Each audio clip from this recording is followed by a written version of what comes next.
बसीरत online के ख़ास programme देश और दुनिया में आपका इस्तकबाल है। मैं हूं आपकी मेज़बान एहसास नायाब। अस्सलामु अलैकुम वरहमतुल्लाहि वबरकातुहू। नाज़रीन इकराम, आगे बढ़ने से पहले एक नज़र आज की अहम सुर्खियों पर।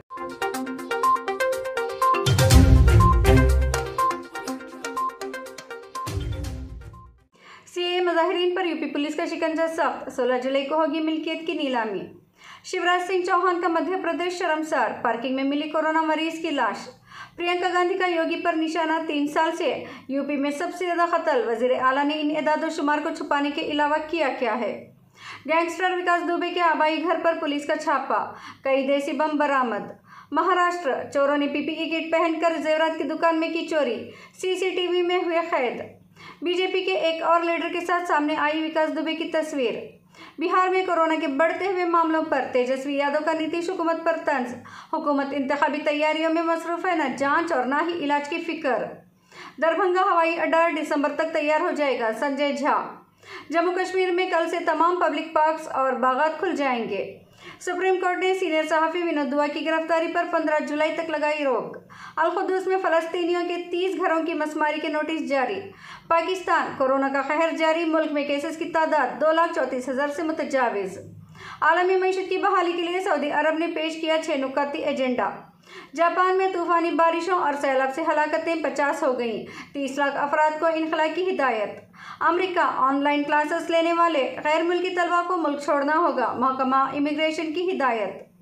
बरतानिया ने सऊदी अरब समेत रूस, शुमाली कोरिया और म्यांमार की अहम शख्सियात और तंजीमों पर माशी पाबंदियां आयद की। नाज़रीन इकराम, अब खबरें तफसील से।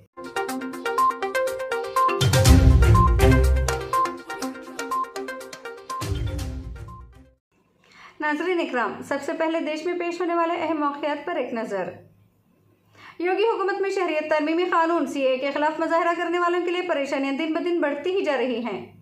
यूपी इंतजामिया अफसरान ने एक तरफ जहां सबकदोश आईपीएस ऑफिसर एसआर दारापुरी और समाजी कारकुन सदफ जाफर जैसी हस्तियों के घर पहुंचकर हर्जाना वसूली के लिए मुबैना तौर पर धमकियां दी, वहीं मुजाहिरीन पर दबाव बनाने के लिए तहसीलदार ने 3 मिल्कियतों को सील भी कर दिया और इसकी नीलामी 16 जुलाई को करने का ऐलान किया गया है। इतना ही नहीं, मोहम्मद कलीम नामी एक मुलजिम रिक्शा ड्राइवर को 21,76,000 जुर्माना जमा नहीं कर पाने की वजह से जेल भेज दिया गया है।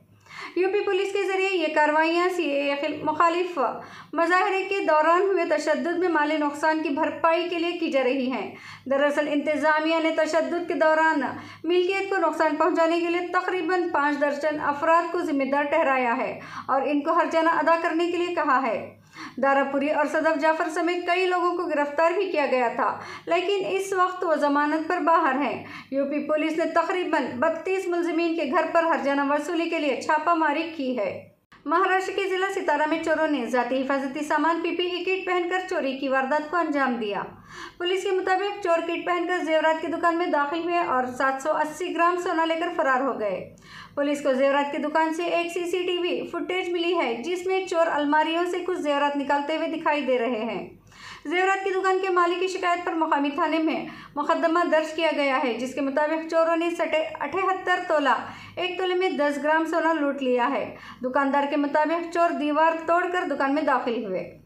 दरभंगा एयरपोर्ट दिसंबर तक तैयार हो जाएगा, ताहम हवाई अड्डे का काम सितंबर तक जिसमें तौर पर मुकम्मल हो जाएगा। दिल्ली में मरकजी शहरी हवाबाजी के वजीर हरदीप सिंह पुरी से मुलाकात के बाद इन मालूमात को आबी वसाइल के वजीर संजय कुमार झा ने ट्वीट किया। संजय झा ने कहा है कि इस सिलसिले में मरकजी वजीर से मुलाकात बहुत अच्छी थी।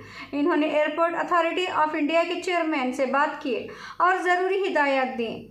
इन्होंने ये भी बताया कि हवाई अड्डे की तकमील के रास्ते में रकम की रुकावट को दूर कर दिया गया है और ये रकम जारी कर दी गई है। नाज़रीन, कानपुर में 8 पुलिस एहलकारों को हलाक करने वाला बदनाम जमाना गैंगस्टर विकास दुबे से मुतल्लक बहुत सी बातें सामने आ रही हैं। विकास दुबे के सियासी जमातों से नज़दीकियां सामने आ रही हैं और अब इनकी तस्वीर बीजेपी के एक रुकन पार्लियामेंट के साथ सामने आई है, जिसने बहुत से सवालात को जन्म दिया है। उत्तर प्रदेश के अकबरपुर से ताल्लुक़ रखने वाले बीजेपी के मेंबर देवेंद्र भोले के साथ विकास दुबे की तस्वीर सामने आई है। इससे कबल गैंगस्टर ने खुद बीजेपी के 2 एमएलए के साथ ताल्लुकात को कबूल किया था। यूपी के कई नामवर सियासी हस्तियों के साथ इसके ताल्लुकात के बारे में इंकिशाफ हो रहे हैं। ताज़ा तरीन इंकशाफ अकबरपुर के बीजेपी मेंबर पार्लियामेंट के बारे में है। बीजेपी के मेंबर पार्लियामेंट देवेंद्र भोले की ऐसी ही एक तस्वीर सामने आई है जिसमें वो विकास दुबे के साथ दिखाई दे रहे हैं।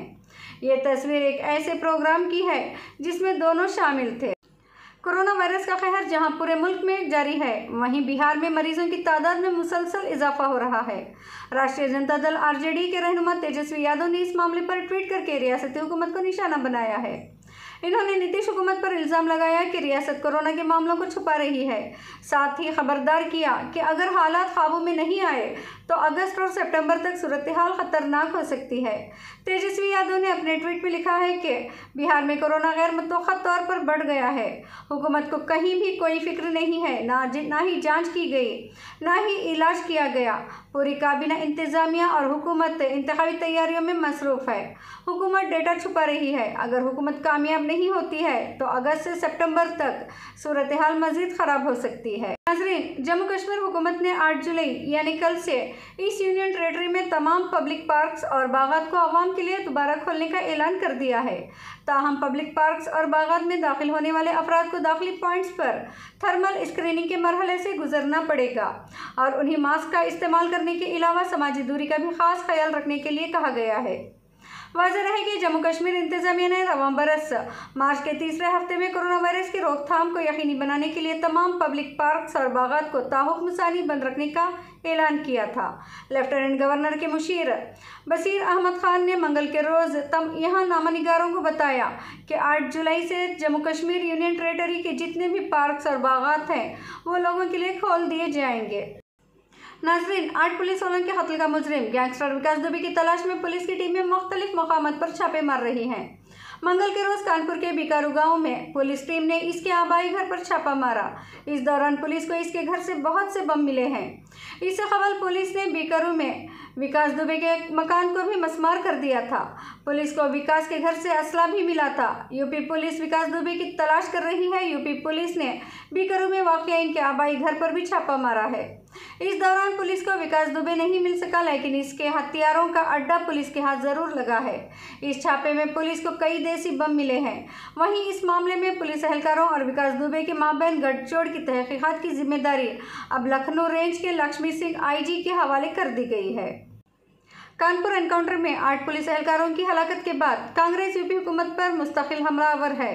कांग्रेस के जनरल सेक्रेटरी प्रियंका गांधी ने यूपी में बढ़ती हुई हलाकतों के वाक़यात पर योगी हुकूमत को निशाना बनाया है। प्रियंका गांधी ने ग्राफ शेयर करते हुए कहा है कि अगर आप मुल्क में होने वाले कत्ल के एदाद-ओ-शुमार पर निगाह डालें तो यूपी गुज़िश्ता 3 सालों से मुस्तकिल तौर पर सर-ए-फ़हरिस्त है। रोज़ाना औसतन 12 कत्ल के वाक़यात रिपोर्ट होते रहते हैं। 2017-2018 के दरमियान बच्चों के खिलाफ जुराइम 24% बढ़ गए हैं। यूपी महकमा दाखिला और वज़ीर आला ने इन एदाद-ओ-शुमार पर पर्दा डालने के अलावा और क्या ही क्या है। आज इसका नतीजा है कि यूपी में मुजरिम बेलगाम हैं, उन्हें हुकूमत का तहफ़्फ़ुज़ हासिल है। नज़्म-ओ-नस्क़ इनके सामने बेबस है। हमारे अफसरान और जवान इसकी कीमत अदा कर रहे हैं। सुप्रीम कोर्ट ने वतन से गद्दारी के मामले में सीनियर सहाफ़ी विनोद दुआ की गिरफ्तारी पर हुक्म इम्तना को 15 जुलाई तक तौसी करते हुए हिमाचल प्रदेश पुलिस को मोहरबंद लिफाफे में अब तक की गई तहकीकात की रिपोर्ट पेश करने का हुक्म दिया है। Justice Uday Umesh Lalit, justice MM शांतनगोदर और जस्टिस विनीत सरन पर मुश्तमिल डिवीज़न बेंच ने विनोद दुआ को पुलिस के ज़मनी सवालनामे का जवाब देने से मना किया। अदालत उज़्मा में विनोद दुआ की तरफ से पेश होने वाले सीनियर वकील विकास सिंह ने दलील दी कि हिमाचल पुलिस तफ्तीश के नाम पर उन्हें हरासा कर रही है।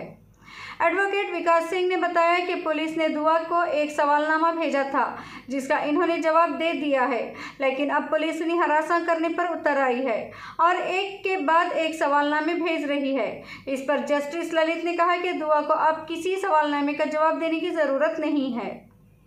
नाज़रीन, कोरोना कहर और लॉकडाउन की सख्ती में दिलों को जोड़ने के वाक़यात तो हम बहुत देखते थे, लेकिन राजधानी भोपाल में कोरोना मरीज़ के साथ एक ऐसा वाक़या पेश आया है जिसने इंसानियत को शर्मसार कर दिया है। मरीज़ के बेटे आबिद कहते हैं कि मेरे वालिद को किडनी की तकलीफ़ थी, जिसके लिए उन्हें 23 जून को भोपाल के पीपल्स अस्पताल में दाखिल किया गया था। 2 जुलाई को अस्पताल इंतज़ामिया के ज़रिए बताया गया कि उन्हें सांस लेने में तकलीफ़ हो रही है, कोरोना की जाँच करा लेते हैं। भोपाल के बंसल अस्पताल में जांच हुई और पीर के दिन रिपोर्ट कोरोना पॉजिटिव आई। दोपहर 2 बजे पूछा गया कि मरीज को कहां दाखिल करना है, जिस पर हमने चराइयों अस्पताल में दाखिल करने की बात कही। जब मेरे वालिद को चराइयों अस्पताल ले जाया जा रहा था तब मैंने साथ जाने की बात कही तो मुझे साथ ले जाने से मना कर दिया गया। हम मायूस होकर घर आ गए। 9:30 बजे हमें सोशल मीडिया से मालूम हुआ कि एक लाश अस्पताल पार्किंग में नगर निगम के कचरे के डिब्बे के पास पड़ी है। भागकर वहां आए और देखा तो हमारे वालिद की मैयत थी। काश ये लोग हमें साथ ले जाने देते तो हम कुछ तो अपने वालिद के लिए कर पाते। अस्पताल के लोगों ने जानवरों के जैसा सलूक किया है, उन्हें इसकी सज़ा मिलनी चाहिए।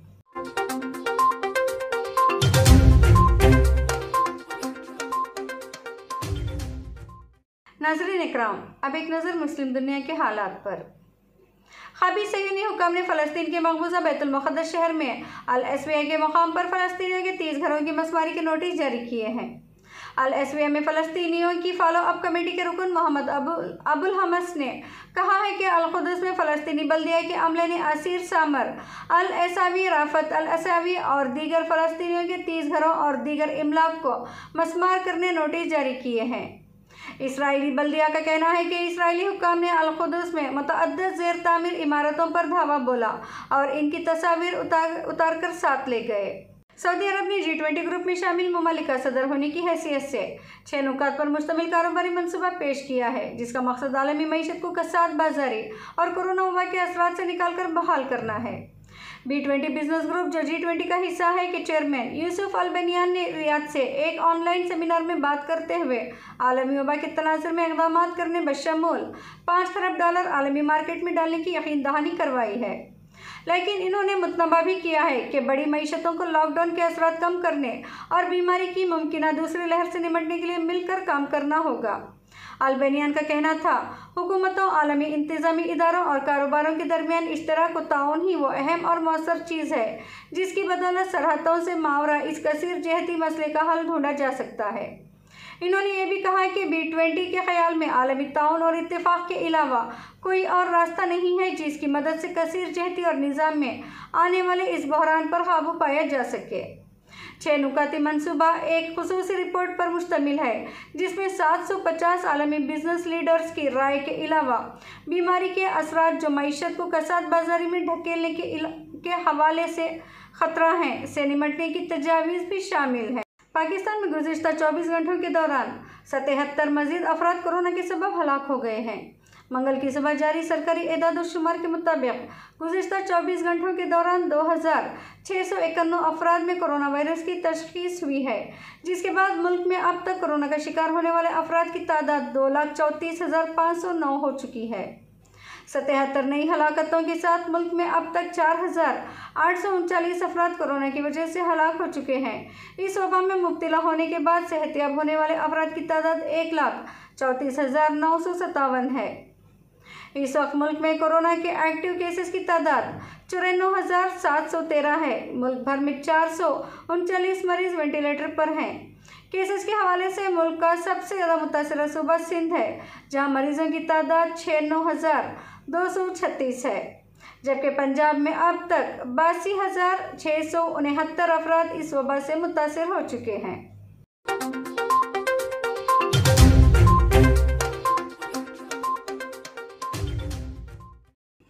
नाज़रीन इकराम, अब आखिर में आलमी सतह पर पेश आने वाले अहम वाक़ियात पर मुख्तसर रोशनी डालते हैं। जापान के जनूबी मगरबी जज़ीरे केशो में गुज़िश्ता 3 रोज़ से जारी तूफ़ानी बारिशों और सैलाब से अब तक 50 अफराद हलाक हो चुके हैं और दर्जनों लापता हैं। जुम्मे से शुरू होने वाला बारिशों का सिलसिला अब तक थम नहीं सका है और हुक्काम ने मज़ीद बारिशों की पेशगोई की है। केशो में तूफ़ानी बारिशों के बाद हुक्काम ने 30 लाख से ज़ायद अफराद को महफूज मकाम पर मुंतकिल होने की हिदायत की है। केशो के कुमामोतो नामी इलाके में सबसे ज़्यादा तबाही हुई है, जहां 50 में से 49 मौत इसी इलाके में हुई हैं। कुमामोतो के दर्जनों रिहायशी अपना घर बार छोड़कर खुले मैदानों में पनाह लेने पर मजबूर हैं। बिजली की तरसील और मवासलाती ज़राए भी बंद हैं। कुमामोतो में बुजुर्ग शहरियों के लिए कायम एक नर्सिंग होम में सैलाब से 14 हलाकतें हुई हैं। नर्सिंग होम के करीब ही वाक़िया दरिया से सैलाबी रेले की सूरत में बरसाती पानी इमारत में दाखिल हुआ, जिसके बाइस कुछ माजूर अफराद को वहाँ से नहीं निकाला जा सका। खबर रसा इदारे एसोसिएट प्रेस के मुताबिक केशों में सैलाबी रेलों के नतीजे में पुल और सड़कें बह गई हैं और रिहायशी इलाकों में कई फीट तक पानी जमा है। बरतानिया ने इंसानी हुकूक की खिलाफ वर्जी पर नए कानून के तहत सऊदी अरब, रूस, शुमाली कोरिया और म्यांमार की दर्जनों अहम शख्सियात और तंजीमों पर माशी पाबंदियां आयद कर दी हैं। पीर को बरतानिया के वज़ीर ख़ारजा डोमिनिक रॉब ने एक ट्वीट में बताया कि हालिया सालों में इंसानी हुकूक की खिलाफ वर्जी और इसके तहत लोगों को निशाना बनाने के लिए की जाने वाली मनी लॉन्ड्रिंग का रास्ता रोका जाएगा। जनवरी में यूरोपीय यूनियन से अलग होने के बाद बरतानिया के वज़ीर आज़म बोरिस जॉनसन ने खुद मुख्तार पॉलिसी अपनाने का अंदिया दिया था, जिसके तहत इंसानी हुकूक की खिलाफ वर्जियों और मनी लॉन्ड्रिंग में मलूस मुल्कों और शख्सियात के खिलाफ कार्रवाई भी शामिल थी। बरतानवी वज़ीर ख़ारजा डोमिनिक रॉब का कहना था कि आज वो बरतानवी अवाम के तवसत से दुनिया को बताना चाहते हैं कि जिन लोगों के हाथ खून से रंगे हैं उन्हें बरतानिया में असासे खरीदने या कारोबार करने की इजाज़त नहीं दी जाएगी, न ही ये लोग अपना नापाक सरमाया बरतानवी बैंकों में रख सकेंगे। बरतानिया ने जिन अफराद पर पाबंदियां आयद की हैं उनमें सऊदी अरब के साबिक शाही मुशीर सऊद अल क़हतानी और साबिक डिप्टी इंटेलिजेंस चीफ अहमद अल असीरी शामिल हैं। इब्तदान इन दोनों शख्सियात पर सऊदी सहाफ़ी जमाल खुशोगी के कत्ल का इल्ज़ाम आयद किया गया था, लेकिन सऊदी अदालत ने बाद अज़ा उन्हें इल्ज़ामात से बरी करके दीगर 11 अफराद का ट्रायल किया था, जिनमें से 5 को गुज़िश्ता बरस दिसंबर में मौत की सज़ा सुनाई गई थी। अमेरिका की वफाकी महकमा इमिग्रेशन एंड कस्टम ने गैर मुल्की तलबा से मुताल्लिक़ एक हिदायतनामा जारी किया है, जिसके मुताबिक ऑनलाइन क्लासेस लेने वाले गैर मुल्की तलबा को अमेरिका छोड़ना होगा। पीर को जारी करदा हिदायतनामे में कॉलेजेस को कहा गया है कि वो कोरोना वायरस के खदशे के बावजूद तालीमी साल का आगाज़ करें। अमेरिका में कोरोना वायरस फैलने के बाद तालीमी इदारों ने ऑनलाइन क्लासेस का आगाज़ किया था, जिससे गैर मुल्की तलबा भी मुस्तफ़ीद हो रहे थे। ताहम अब महकमा इमिग्रेशन का कहना है कि उन तलबा के वीज़ा की तजदीद नहीं की जाएगी जो अमेरिका में रहते हुए ऑनलाइन क्लासेस ले रहे हैं, और ऐसे तलबा पर ऑनलाइन क्लासेस लेने पर भी पाबंदी होगी। बाज़ कॉलेजेस गैर मुल्की तलबा को ऑनलाइन के साथ साथ कॉलेज आकर क्लासेस लेने की सहूलत फराहम कर रहे हैं। महकमा इमिग्रेशन के नए हिदायतनामे में कहा गया है कि गैर मुल्की तलबा को ज़ाती हैसियत में बाज़ क्लासेस लेना लाजिम होगा। महकमा इमिग्रेशन के मुताबिक मुकम्मल तौर पर ऑनलाइन क्लासेस ऑफ़र करने वाले कॉलेजेस में ज़ेर तालीम गैर मुल्की तलबा को किसी और कॉलेज में मुंतकिल होने पर मजबूर किया जाएगा। नाज़रीन इकराम, देश और दुनिया की खबरों में आज बस इतना ही। अगर अभी तक आपने हमारे चैनल को सब्सक्राइब नहीं किया है तो जल्दी से सब्सक्राइब करें। ताज़ा तरीन अपडेट के लिए बेल आइकन दबाना ना भूलें। इसी के साथ हर वीडियो को लाइक, कमेंट और शेयर ज़रूर करें। देश और दुनिया की खबरें तफसील से पढ़ने के लिए, इसके अलावा मुख्तलिफ मौज़ूआत पर मज़ामीन और हालात हाज़िरा पर तज़िया का मताला करने के लिए आप हमारी वेबसाइट www.basirat-online.com पर तशरीफ़ लाएँ और अपनी दिलचस्पी के मौज़ूआत से इस्तिफ़ादा करें। फेसबुक पर ताज़ा तरीन खबरें और बसीरत ऑनलाइन की अपडेट से वाकिफ़ रहने के लिए आप हमारे फेसबुक पेज बसीरत ऑनलाइन को लाइक ज़रूर करें। नाज़रीन, इसी के साथ आप अपनी मेज़बान एहसास नायब को दीजिए इजाज़त। इंशाअल्लाह फिर मुलाकात होगी। अस्सलामु अलैकुम।